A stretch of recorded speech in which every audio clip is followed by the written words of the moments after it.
आज मंगलवार के दिन है, व्रत है। हम पूजा करने जा रहे हैं।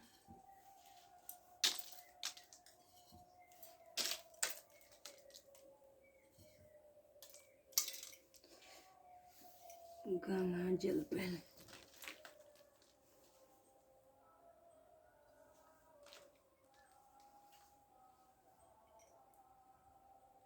सबसे पहले हम श्री गणेश भगवान को चंदन लगाएंगे, लक्ष्मी माता को, श्री हनुमान जी को और श्री रामचंद्र भगवान को, विष्णु भगवान को, सभी देवी देवता को हम चंदन लगा देंगे।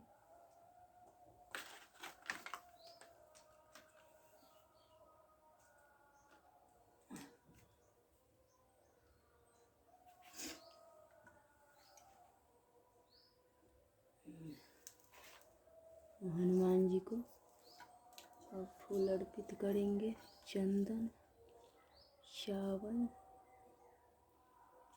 और सब भगवान को अर्पित करेंगे।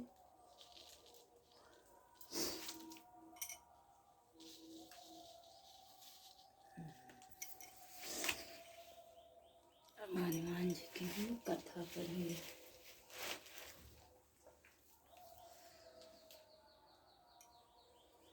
हनुमान जी, आपके चरणों में कोटि कोटि प्रणाम करता हूँ। आज मेरा 19वां व्रत स्वीकार करना। यदि मुझसे भूल चूक हो उसे क्षमा करना। मेरे परिवार को, मेरे ससुराल सबको बना के रखना है नाथ। हे भोले दानी, आप मेरे परिवार की रक्षा करना और मेरा पूजा स्वीकार करना।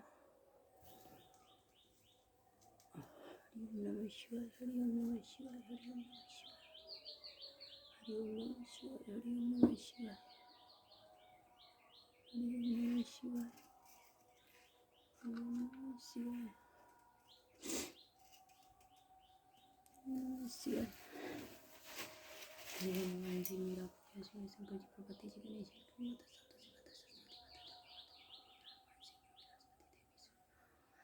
सभी देवी देवताओं के चरणों में कोटि कोटि प्रणाम करता हूँ। मेरा प्रणाम स्वीकार करना। मुझसे जो भी भूल चूक हो उसे क्षमा करना। मेरे परिवार, मेरे बाल बच्चा, पति परमेश्वर हनुमान जो मैंने व्रत करता हूँ और सब पूरा करना। मेरी हर मनोकामना पूर्ण करना है नाथ। आपके चरणों में कोटि कोटि प्रणाम करता हूँ। और मैं आपका कथा पढ़ने जा रही हूँ। मेरा कथा स्वीकार करना है नाथ।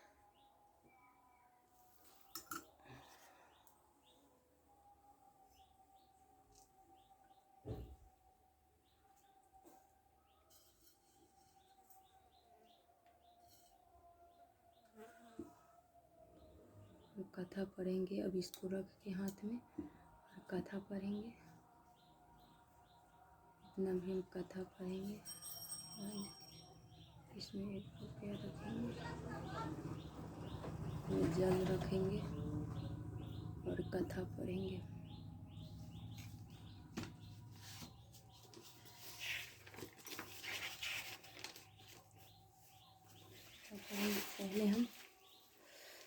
पहले हम इस दीपक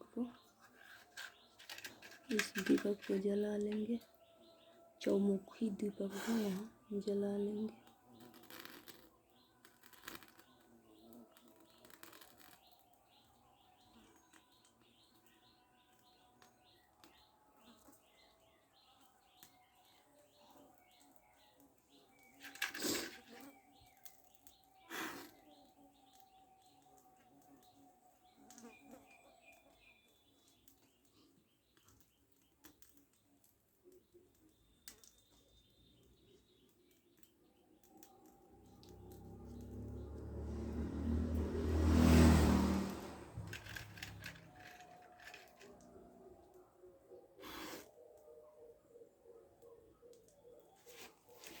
अब हम कथा पढ़ेंगे हनुमान जी की।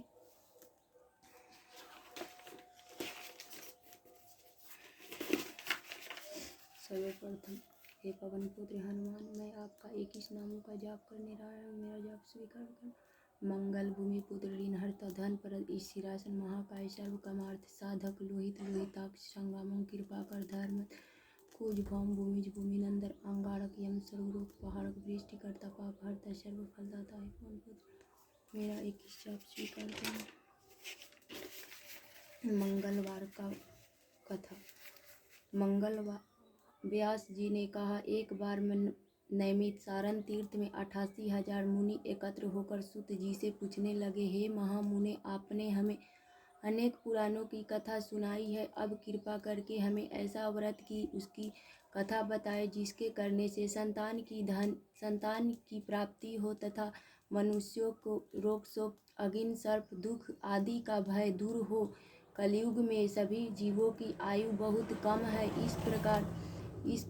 इस पर यदि उन्हें रोग चिंता के कष्ट लगे रहेंगे तो फिर वे श्री हरि के चरणों में अपना ध्यान कैसे लगा सकेंगे। श्री सूत जी ने कहा, हे मुनियों, आपने लोक कल्याण के लिए बहुत उत्तम बात पूछी है। एक बार युधिष्ठिर ने भगवान श्री कृष्ण से लोक कल्याण के लिए यही प्रश्न किया था। भगवान श्री कृष्ण और युधिष्ठिर का संवाद मैं आपके सामने कहता हूँ, ध्यान देकर सुने। एक बार हस्तिनापुर की राजसभा में योगी राज श्री कृष्ण बैठे हुए थे। तब युधिष्ठिर ने भगवान श्री कृष्ण से प्रश्न किया, हे प्रभु नंदन नंद गोविंद, आपने मुझे अनेक कथाएं सुनाई है, आज कृपा कर कोई ऐसा व्रत या कथा सुनाए जिसके करने से मनुष्य रोग चिंता तथा भय से मुक्त हो तथा उसे पुत्र की प्राप्ति हो। हे प्रभु, यदि बिना पुत्र मनुष्य का जीवन व्यर्थ है, वह नरगामी होता है। पुत्र के बिना मनुष्य पितृ ऋण से छुटकारा नहीं पा सकता और न ही वह पुनाम नरक में उद्धार पा सकता है। अतः कोई पुत्रदायक व्रत बतलाए। श्री कृष्ण ने कहा, हे राजन, मैं एक प्राचीन इतिहास सुनता हूँ, आप उसे ध्यान पूर्वक सुने। कुंडलपुर नामक एक नगर में नंदा नामक एक महाबुद्धिमान ब्राह्मण रहता था। उसका गुजारा जैसे तैसे चल जाता, परंतु वह बहुत दुखी रहता था क्योंकि उसके कोई संतान नहीं थी। उसकी पत्नी सुनंदा पतिव्रता थी। वह भक्ति पूर्वक श्री हनुमान जी की आराधना करती थी। मंगलवार के दिन व्रत करके अंत में भोजन बनाकर हनुमान जी को भोग लगाने के बाद स्वयं भोजन करती थी। एक मंगलवार को गृह कार्य की अधिकता के कारण वह हनुमान जी की भोग न लगा सकी। इस पर उसे बहुत दुख हुआ। उसने स्वयं भी भोजन नहीं किया। प्रण किया कि अब मैं अगले मंगलवार को हनुमान जी की भोग लगाकर ही अंजल ग्रहण करूंगी। ब्राह्मण सुनंदा प्रतिदिन भोजन बनाती, श्रद्धा पूर्वक पति को खिलाती, परंतु स्वयं भोजन ग्रहण नहीं करती और मन ही मन श्री हनुमान जी की आराधना करती। इस प्रकार 6 दिन तक ब्राह्मणी सुनंदा अपने प्रण के अनुसार भूखी प्यासी निराहार रही, परंतु 7वें दिन मंगलवार वह प्रातः काल ही बेहोश होकर गिर पड़ी। सुनंदा की इस असीम भक्ति के श्री हनुमान जी बहुत प्रसन्न हुए और उसके प्रमुख प्रकट होकर बोले, सुनंदा अपने तेरी भक्ति से मैं बहुत प्रसन्न हूँ, तू वर मांग। सुनंदा अपने आराध्य देव श्री हनुमान जी को अपने समक्ष पाकर आनंद से विह्वल हो उसके चरणों में गिर पड़ी और कहा, हे प्रभु, मेरे कोई संतान नहीं है, कृपा करके मुझे संतान प्रदान करे। श्री हनुमान जी ने कहा, तेरी इच्छा पूर्ण होगी, तेरे यहाँ एक कन्या उत्पन्न होगी, उसके 8 टांग प्रतिदिन सोना दिया करेंगे। इस प्रकार वर देकर हनुमान जी अंतर्ध्यान हो गए। ब्राह्मणी सुनंदा बहुत हर्षित हुई। उसने यह समाचार अपने पति से जाकर कहा। ब्राह्मण देव कन्या का वरदान सुनकर कुछ दुखी हुए, परंतु सोना मिलने की बात सुनी तो बहुत प्रसन्न हुए। विचार किया कि ऐसा कन्या के साथ मेरी निर्धनता भी समाप्त हो जाएगी। श्री हनुमान जी की कृपा से वह ब्राह्मणी गर्भवती हुई और 10वें महीने में उसने एक सुंदर कन्या को जन्म दिया। यह कन्या अपने पिता के घर में ठीक उसी उसी तरह से बढ़ने लगी। जिस प्रकार शुक्ल पक्ष के चंद्रमा बढ़ता है। 10वें दिन ब्राह्मण ने उस बालिका का नामकरण संस्कार कराया। उसके कुल पुरोहित ने उस बालिका का नाम रत्नबाला रखा। इस कन्या के पूर्व जन्म पति प्रतिदिन बहुत सा सोना देता था। उस सोने से नंदा ब्राह्मण बहुत धनवान हो गया। ब्राह्मणी सुनंदा भी बहुत अभिमानिनी हो गई। समय बीतने के साथ रत्नबाला 10 वर्ष की हो चुकी थी। एक दिन सुनंदा